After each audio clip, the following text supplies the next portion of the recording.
There are people here that hate you. I'm not one of them. You've made it difficult to live up to what I believe, and that is what God says to do, and that's to forgive. You are forgiven, sir.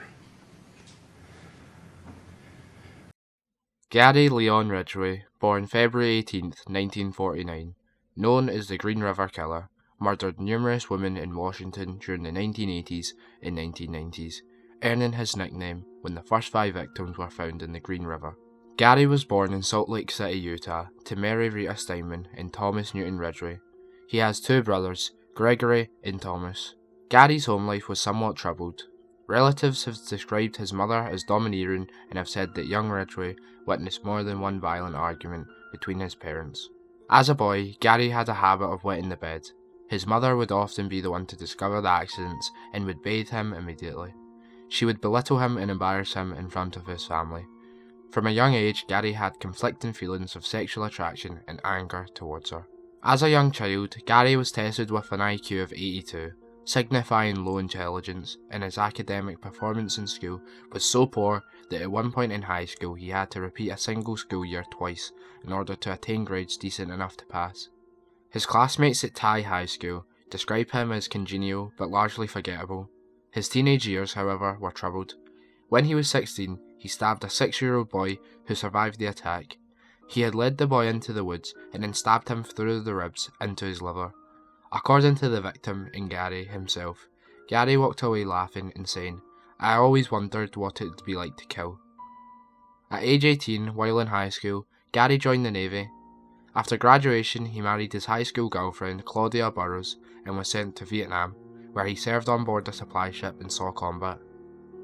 During his time in the military, Gary began spending a lot of time with prostitutes and contracted gonorrhea for the second time. This angered him, but he continued to have unprotected sex with prostitutes. Meanwhile, his wife Claudia, alone and 19, began dating again, and the marriage quickly ended within a year. Friends and family questioned about Gary after his arrest, described him as friendly but strange. His first 2 marriages resulted in divorce because of infidelities by both partners.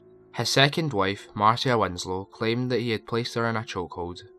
Gary had become fanatically religious during his second marriage, proselytizing door to door, reading the Bible aloud at work and at home, and insisting that Marcia follow the strict teachings of their church pastor. Gary would also frequently cry after sermons or reading the Bible, though Gary continued to solicit the services of prostitutes during his marriage and also wanted Marcia to participate in sex in public and in inappropriate places, sometimes even in areas where his victims' bodies had been discovered. Throughout the 1980s and 1990s, Gary is believed to have murdered 71 women, according to an interview with Sheriff Reichart in 2001 near Seattle in Tacoma, Washington. His court statements later reported that he'd killed so many he lost count. A majority of the murders occurred between 1982 and 1984. The victims were believed to be either prostitutes or runaways picked up along Pacific Highway South, whom he strangled. Most of their bodies were dumped in wooded areas around the Green River, except for 2 confirmed and another 2 suspected victims found in the Portland, Oregon area. The bodies were often left in clusters, sometimes posed, usually nude. He also sometimes later would return to the victims' bodies and have intercourse with them. Because most of the bodies were not discovered until only skeletons remained, 4 victims are still unidentified. Gary occasionally contaminated the dump sites with gum, cigarettes and written materials belonging to others, and he even transported a few victims across state lines into Oregon to confuse the police. Gary began each murder by picking up a woman, usually a prostitute. He sometimes showed the woman a picture of his son to help her trust him. After having sex with her, Gary strangled her from behind. He initially strangled them manually, however many victims inflicted wounds and bruises on their arms while trying to defend themselves. Concerned these wounds and bruises would draw attention, Gary began using ligatures to strangle his victims. Most victims were killed in his home, his truck, or a secluded area. In the early 1980s, the King County Sheriff's Office formed the Green River Task Force to investigate the murders. The most notable member of the task force were Robert Keppel and Dave Reichart. who periodically interviewed the incarcerated serial killer Ted Bundy from 1984. Their interviews with Bundy were of little help in the Green River investigations, but elicited confessions from Bundy on unsolved cases. Also contributing was John E. Douglas, who has since written much on the subject of the Green River Killer. Gary was arrested in 1982 and 2001 on charges related to prostitution. He became a suspect in 1983 in the Green River killings. In 1984, Gary took and passed a polygraph test, and on April 7, 1987, police took hair and saliva samples from Gary. The samples collected in 1987 were later subjected to DNA analysis, providing the evidence for his arrest warrant. On November 30th, 2001, Gary was at the Kenworth truck factory where he worked as a spray painter when police arrived to arrest him.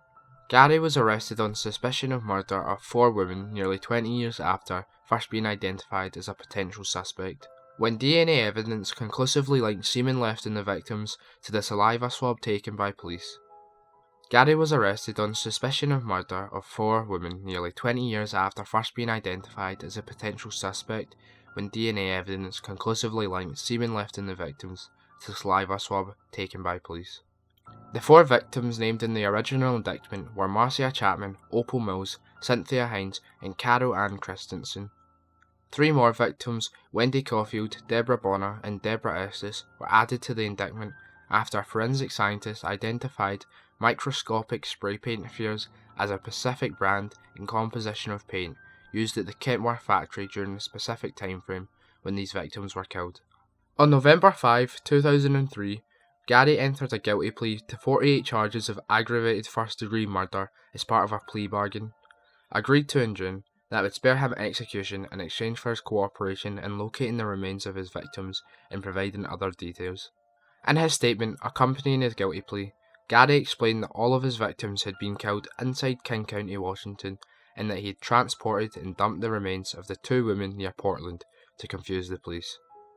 On December 18, 2003, King County Superior Court Judge Richard Jones sentenced Gary to 48 life sentences with no possibility of parole and 1 life sentence to be served consecutively.